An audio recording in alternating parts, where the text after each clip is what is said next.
Would you get more benefit out of an educational event, a holiday event, or a dance marathon right now? Well, let's find out. Hello everybody, and welcome back to another episode of Zouk Nerds.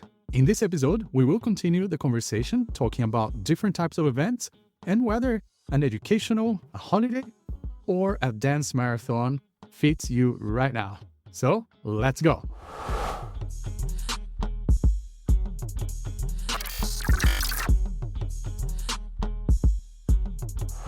Hello everybody, and welcome back. Today, we are going to continue the conversation about events. Last time, we talked about expo, retreats, and weekenders.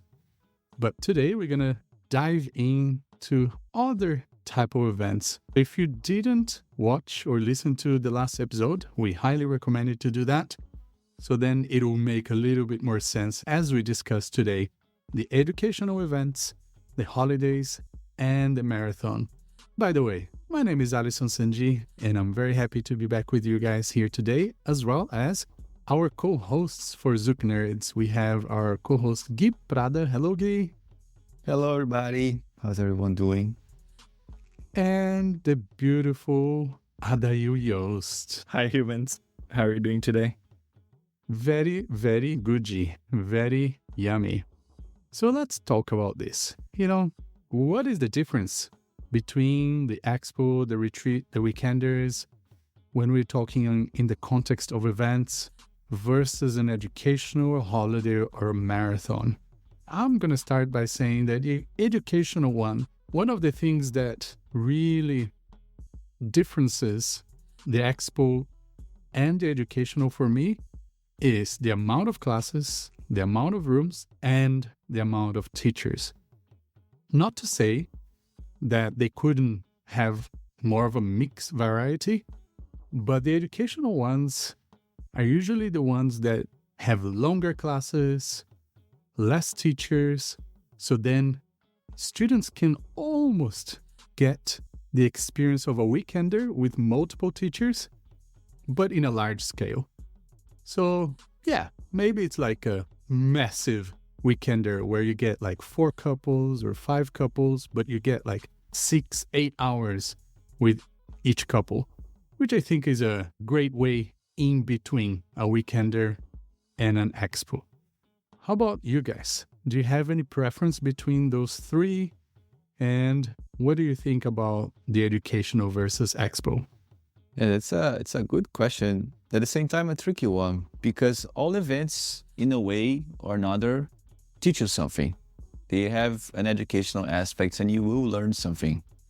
The educational events, I think, in this context that we are talking about, are the events that put more thought and time into the workshop experience, like Alison was saying, and less people, less instructors, more hours. So the workshops are not 1 hour long. They tend to be 1.5 hours, 2 hours.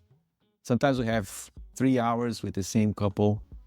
And also, in some of the educational events, you have a formal selection process for the higher level classes. So they guarantee that the people with more experience will have a chance to learn with each other.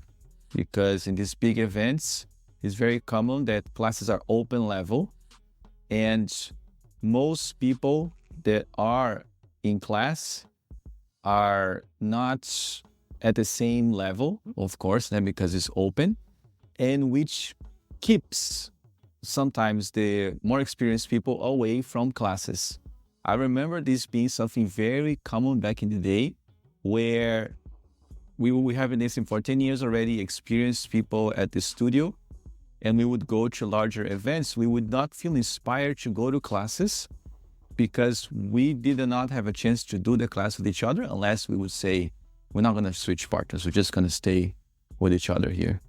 And in these events that offer this opportunity, I think it's a great way for those who want to learn from a couple but are not wanting to do an open level class to go there and have the opportunity to do that. So I think the educational event provides more opportunities for more people of all different levels of experience to learn. I think that's one of the biggest features of the educational ones. Yeah, I agree with you too on that note. And as Guy was saying, I think some events now, for example, are bringing the same experience that you just mentioned, Guy, to some of the more advanced classes. For example, Brazuki and Portugal Zouk Fest is the recent events that I remember that have this. Now that you sign up with a partner for the advanced workshop, so you are bringing the talent that you want to on that class with you. And I think this is a way that we can start offering for students an opportunity to do classes with people that they want to be there or wants to be on the same level generally. Because when you don't have the necessity of the rotation, you can focus on who would you like to learn this content with? Who would be the best partner for me to learn, for example, Lambada from Iago and Vanessa? And who would be the best partner for me to learn Comfort and Embrace with Guy, for example? So I think this opportunities definitely helps. Canada, as we mentioned before, they have the selection process of who goes to advanced, usually first on a Jack and Jill style, and then the participants also vote on comfort and how the partner feel, how the leading feel, how the following feel. Also, they have an opportunity, if they don't get accepted right away on the visual node, to ask for a retrial with the teacher so the teachers can actually feel how the student is. So I think that's the main process of these educational events. Most of the times also they try to have a more balanced ratio classes, which is good for the rotation, so you don't have a class with 10, 15 leads just waiting or followees waiting for a rotation to happen. And then on a big expo, as we mentioned, if you have only a 15-minute class and you have to wait half of the time of the class that you're not practicing because you don't have a partner, then the value of the experience diminishes a little bit, right? But I agree with you guys. I think having this focus more on the class aspect of the event, not that we're not going to have the other things, Jack and Jills and socials and everything, but focusing more on time of the class and how much the teachers are giving on this educational contest matters a lot for this type of events. Yeah. I think the nature of events nowadays are being more and more blended into each other. We have things within things more and more. So you can go to an expo and choose to have an educational path in this expo because there's an opportunity for you to do that. You can, if you want to skip all the socials, you can, if you want, just go to these classes and these intensives and these boot camps and these leveled classes and take the most out of it and schedule someone to dance with in the afternoon, which what I have seen happen sometimes in the events where I see people with the speaker dance with each other. So that's totally an opportunity as well. So I think we have been lucky enough to have organizers that are thinking more on different paths that people can take when they go to their events. Because I cannot think right now on a purely, what would be a pure breed educational events where that's the sole focus. The only one that I can think about was the DC Zouk camp that we did here in December 2021. I don't know if Alison remember, that we had no socials. It was just a practica. And it was 17 hours in one weekend. And people finished those 17 hours with wanting more. So that was like a very eye-opening experience for us. Because when you offer people constant learning in this way, with variety of things in solo work, partner work, with challenges, with sequences, with things for them to solve, they finish all these hours still with energy. They go to bed early, they come back. So I think this is the only one that I can think about that was solely with the purpose of let's teach you a bunch of things, let's learn a bunch of things together. Don't know if you can think of other ones. Not necessarily. Yeah, those events that are purely just for the learning and the classes, they're few and rare. And I understand, a lot of the people in the dance community, they want that social dancing interaction, not just the classes. But I would call these educational versions that you're talking about more like a training intensive weekender, almost. It wouldn't be a large event. It would be just like we can even imagine and inspire ourselves to create a Zouk Nerds training weekender. Imagine that. Wouldn't that be amazing? To have people who are there really to take notes, to look at not graph about dancing, but to look at graphics, diagrams, and things that we sometimes in a private lesson will grab a pen and paper on iPad and just draw, okay, this is the solchinho, this is the lateral. If you do this, this happens, and this is the angle of your body. So that would be absolutely amazing. But in the context of expo and educational, I think there's just more focus on the learning experience rather than the taste experience. And even as a dancer on the social dance floor, not really thinking as a teacher, I feel that there is a difference in the social dancing because I feel like everyone is just really trying to do their best to connect with each other versus trying to impress or being in their head about, I need to dance with so many people and I need to do something to show that I know what I know. I feel like in the educational events, you feel like you dance with people and people are just happy to take it easy and to enjoy it instead of, rush and get that sugar high. Yeah. Now, going into talk about holiday event. And when we talk about this, we're not really talking about an event that is not connected to any of the ones before. Because it could be a holiday style weekender, holiday style retreat, expo, or educational. But when we're talking about the holiday one, we're talking about more the experience being somewhere like, let's say, Croatia, Mexico, somewhere where it's famous as a holiday destination for people to really have fun, get to know the locations, and sometimes even in the schedule, there is like boat tours or mountain tours, day on the beach, social by the water and things like that. A good example of events that we can think of right now would be like events in Mexico, like the Zouk and the Zouk Time in Croatia that are famous for being that, as well as educational because they have great teachers and sometimes they have other programs before or after the main event. But yeah, what do you guys think about the holiday events? I think I see the holiday as, how can I explain that? It's not a retreat, but it has some of the same principles as a retreat. You go somewhere else, somewhere pretty, somewhere nice. Normally it's a beach involved, somewhere hot, somewhere sunny.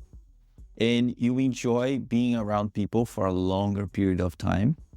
And you have other activities.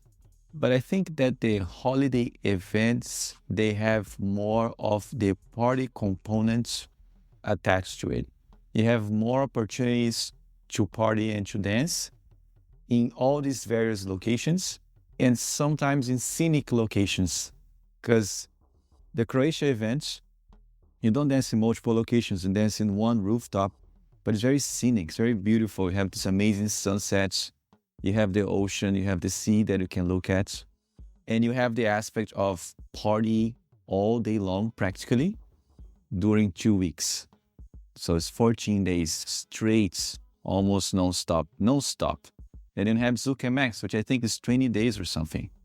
So people go there more for the experience of being in that place and be able to go out and see the other things and see what nature has to offer and party like a lot than anything else. So it's really like a holiday. You are taking a vacation and you decided to go dance. You decided it's going to be a dancing vacation. I'm going to go to Greece, I'm going to go to Mexico, and I'm just going to do that, you know? So for example, someone could do their own holiday events in the end of the year in Brazil, where they can stay there for a month and jump from festival to festival. And in the meantime, go to the beach, go to see all these things so they can make their own holiday events around all those expo events that we have happening in Brazil in the end of the year / beginning of the year. I think another component about this is that people have less pressure to actually get to the party or get to the social. They'll spend time with friends, spend time at the beach, show up to the social, grab a drink and talk to people because it's a more chill experience versus an educational or an expo, which like there's a certain time that you know you have to go to the social and get as many dances as possible because you have to wake up super early to go to the classes and things like that. So it's a more chill vibe experience overall. Yeah, it's less infected by FOMO, I think. Yeah, I agree with you guys, even though I never been to any one of those. But I think you guys are right on the point. It's more for us like a destination event than like a expo or education event, right? You're going for the opportunity of being on that place for multiple days and not necessarily just a weekend, and spending that time with friends that usually you just get an Airbnb together and you're just there and having fun and enjoying the time with people and get to know the food scene and trying to find as many ice creams / gelatos you can find on that place, Reggie. And yes, it's definitely a different experience from educational and expo and even weekenders that, as you mentioned, I think there's this ability of exploring the space. You don't have to rush to the social. You don't have to rush to a class. Not that you don't have to rush, sorry. You should be there for the classes and socials. But I think you can schedule yourself more around the things so you can actually enjoy the place. You can actually enjoy the country that you are in. You can go around the city on times that you don't have a class, that times the social didn't start it yet, because of this spread out time that you have throughout the event. My dream is that we have a vacation-like event in Japan, where it's all about food. We dance sometimes. We have a couple socials, but the main goal is that we go all together to eat until we cannot anymore. Because I think, for example, I heard that a lot of people go to Mexico, go to Tulum, go to Cancun because the food as well, like Adayl was saying. So it's a very important aspect of the holiday event is the destination that you are going is going to offer you all these other features. And food is one of them. So I'm just putting out there, if anybody listening wants to put together an event in Japan for us, or even Taiwan, let's talk to Glenn or Magda. Let's organize a holiday event in Taiwan so we can go hiking and eating. Not Addison. Oh my Addison doesn't God. like hiking very much. But Well, it's in real life. I like, is there a version of like glamping for hiking? Camping and Glam- glamping. I like to glamping, like luxurious camping. Is there something like a chill, luxurious hike, like 45 minutes, 1 hour at a regular for sure. temperature? Oh, I'm for just sure, not for going to sure. do a 6 hours hike and then go to a social. Absolutely not. That's all. And also, like, to be honest, my thing with hike is just that I'm so scared about hurting myself. I'm always scared of hurting myself and thinking, oh my God, I'm not going to be able to teach or social for like a week or 2 or 3.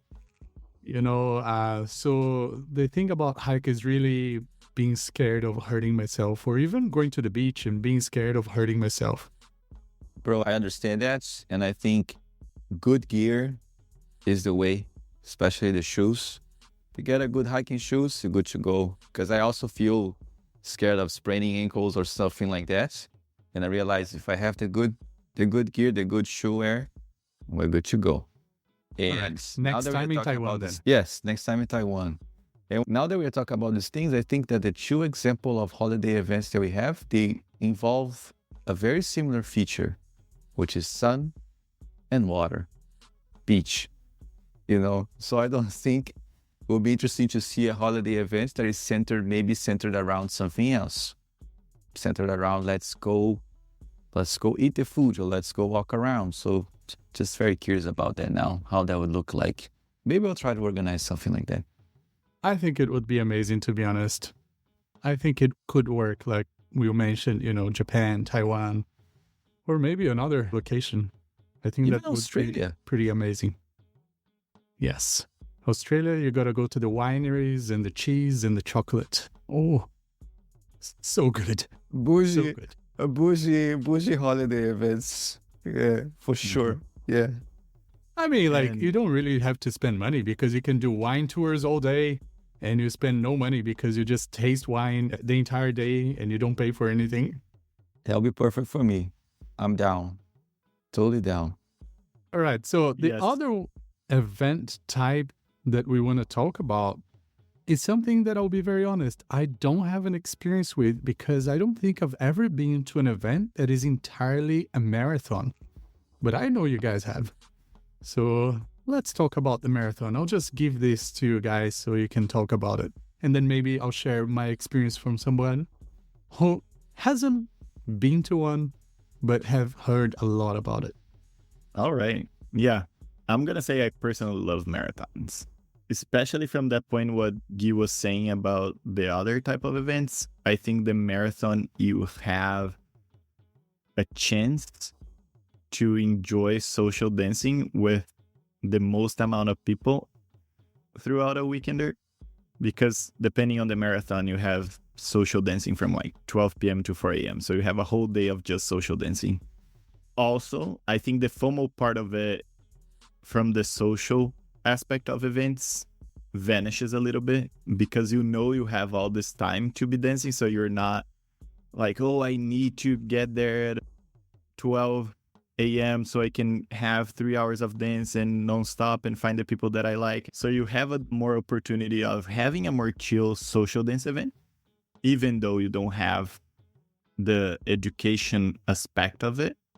But we can all agree that I think marathons are a good complementary event to the other events that we have, where you can put in practice things that you have been learning on other events and things you're practicing at home, and you just go and enjoy your social dance with the people that you like and having fun.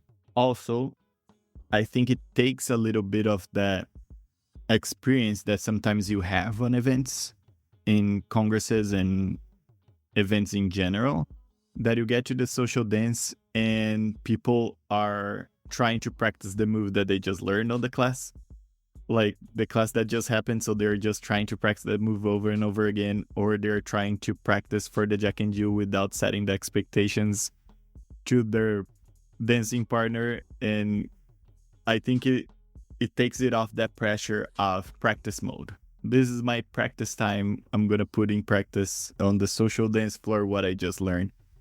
So I think it creates a more truly social dance vibe, like we would have, for example, on our Domingueiras in Brazil. You would go to somewhere on a Sunday afternoon and you just enjoy a good social dance throughout the day, and you go home and you're great. It's a really good, fulfilling experience, at least for me. What do you guys think? Yeah, I have been to one marathon so far in my life, I think. Because I think I have been to marathon, like Addison was saying, not a full marathon event. There was a marathon aspect on one side and there was the other things happening on the other sides. A full-on marathon I went to once, and I will go in for my next one, my second one this year. And it was maybe my top 3 events ever because I felt less tired overall. And then I realized how much sometimes the normal events with workshops and the social and the other components of it, they drain your energy in a very interesting way. Sometimes you have just one class that day, just 1 hour class, but somehow that 1 hour consumes 5 hours of your day in preparation, sleeping, getting ready for the anxiety, da-da-da-da-da. Marathon has none of these things. So I realized I was able to dance for 10 hours. And by the end of these 10 hours of dancing, I was not dying. I was okay. I was happy, tired. I was not exhausted in the same way. And the marathon just gives you this opportunity to enjoy social dancing, I think, to its maximum power, because you don't have any other distraction around it. Like Adayl was saying, you don't have the movement of the workshop that you just learned. You're not thinking that you are losing times of sleep because you need to wake up because you want to take the class in the morning. So none of these distractions are there. So it was definitely one of my favorite events. The eating aspect of it was also very nice. It was the Eclipse Marathon that I went to, and Adayl did an incredible job with providing us food in a way that also made everything more healthy, because we were not skipping meals. At least I saw me and all these other people were not skipping the meal because we had a time to eat and we had our vouchers. So we go, so people are eating, people are resting. So all of this made everything more magical. I think the DJs are engaged in a different way as well. But in the marathons, I noticed something that I think can be also another episode. We had even number of passes sold, leaders and followers. And still somehow we had more followers on the floor than leaders. And I would go to the restroom and I'd see all these leaders on the couch, like resting, dying. And I would go back to the room, all the followers were still there. And I would be like, man, how is that possible? We have even numbers of passes sold, but we still in the room here, so many more followers. So that's something that I think would be interesting for us to talk about someday, that I noticed in the marathon in this situation, because there was absolutely no other distraction but social dance itself. So yeah, that's my experience with marathon. I'm excited for my second one this year to really just feel just the social dancing and only the social dancing. Yeah, from my point of view, I see the marathons as this place where there's less pressure, right? And whether you are a regular teacher or a social dancer or work with event organizations, community building, when you think about an expo event, for example, I'm talking as a teacher, but also as a dancer. You have to put yourself into a certain mindset for the classes, and then a different mindset for the competitions, and then a different mindset for just chilling and hanging out, and then a different mindset for social dancing. I don't know if that's easy for most people, but for me, it's so difficult. You know, the way my brain works is very much I need to stay focused. I even struggle to do like admin day mixed with teaching day. I try my best, but on the days that I'm teaching, my admin suffers terribly. So I much rather be, for example, teaching for 10 hours in one day, and then the next day or the next few days, just do admin, because that switch takes more energy than if I just do one thing the entire day. Like doing 4 hours of admin and 3 hours of classes gets me more tired than if I was 10 hours of classes on my feet. So yeah, I see the point of like being less tired when you're social dancing, because you're not switching gears or switching brains as much.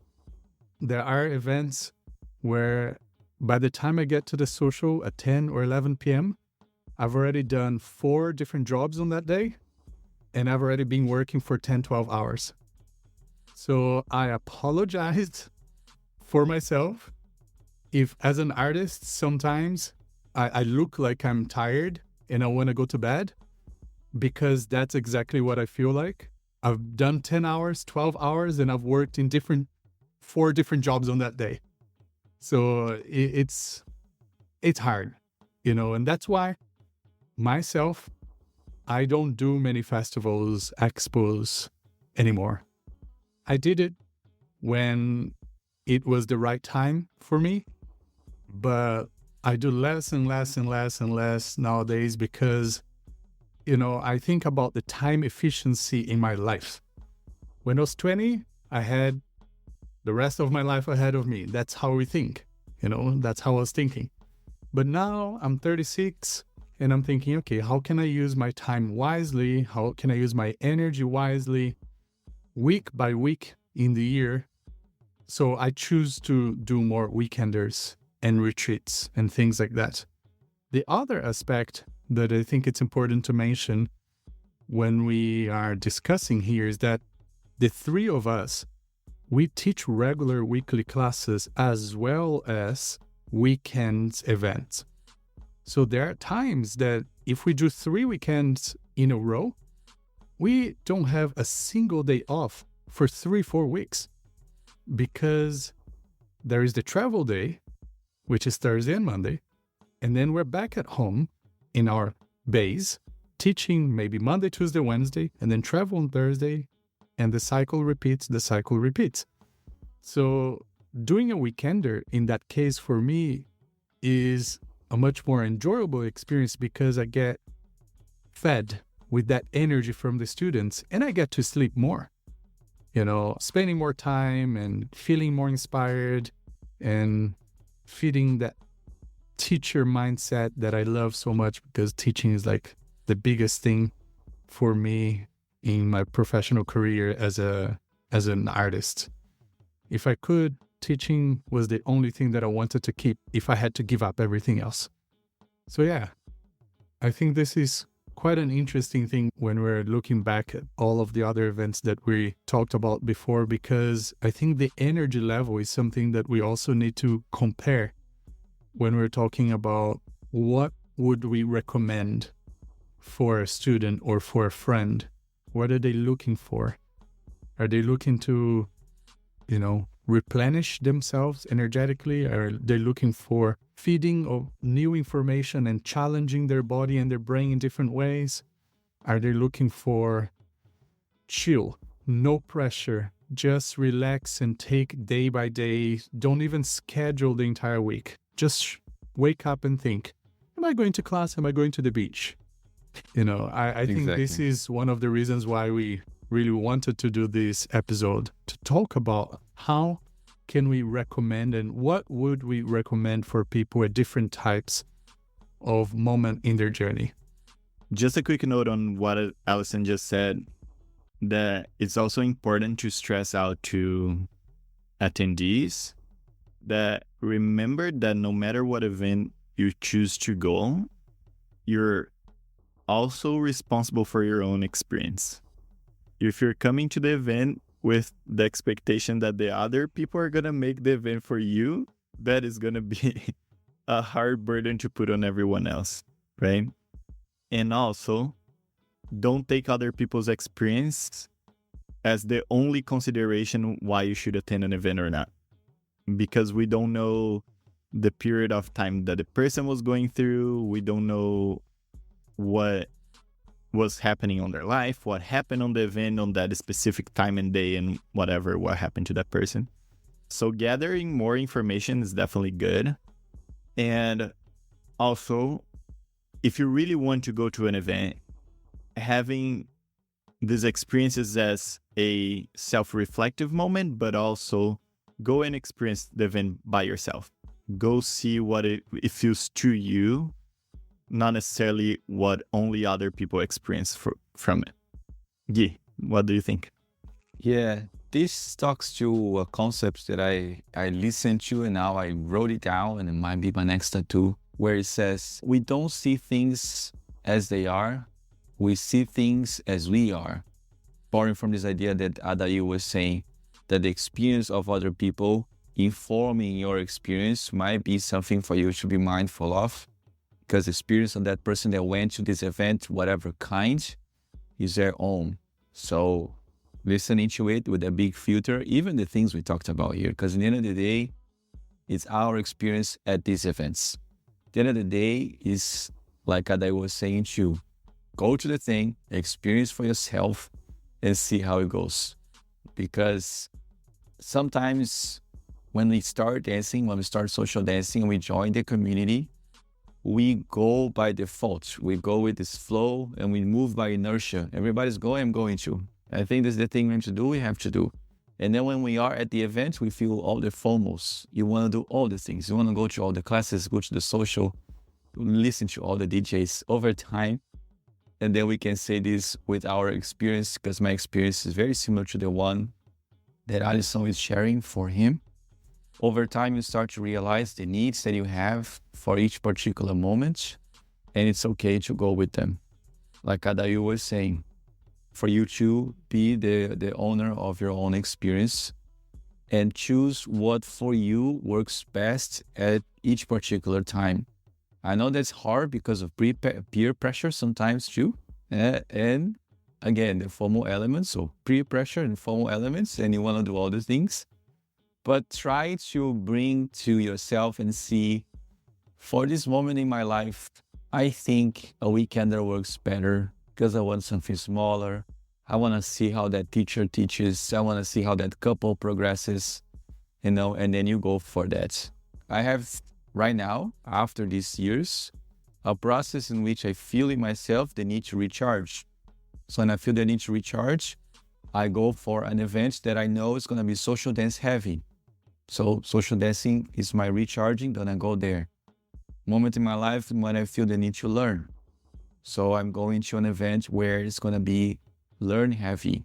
I went, for example, to a 20-hour-long boot camp in Germany once because I was desiring so much the learning, getting to, get some philosophical face slaps in the sense of, man, I've probably been teaching this in a way that is completely outdated. Let me see how people are doing this these days. So that's the idea, that you talk with yourself, see what is it that you want, and then you're going to find it, because there's so many opportunities now these days to learn Brazilian Zouk or any other dance really in so many different scenarios. Okay, so that's our suggestion here for you.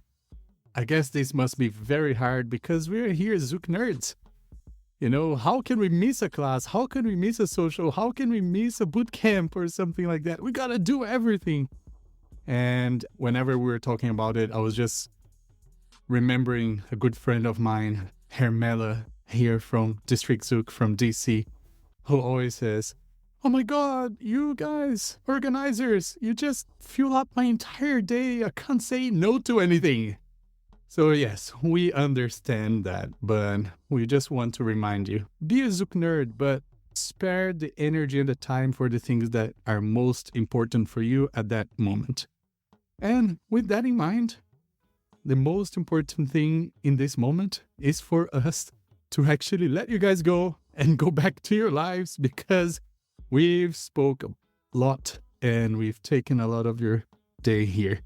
So thank you very much for being with us in another episode. Thank you, Guy. Thank you, Adayl. And we'll see you guys on the next one, where we're going to be discussing some more interesting topics of the dance community. So beijos, beijos, abraços, tchau!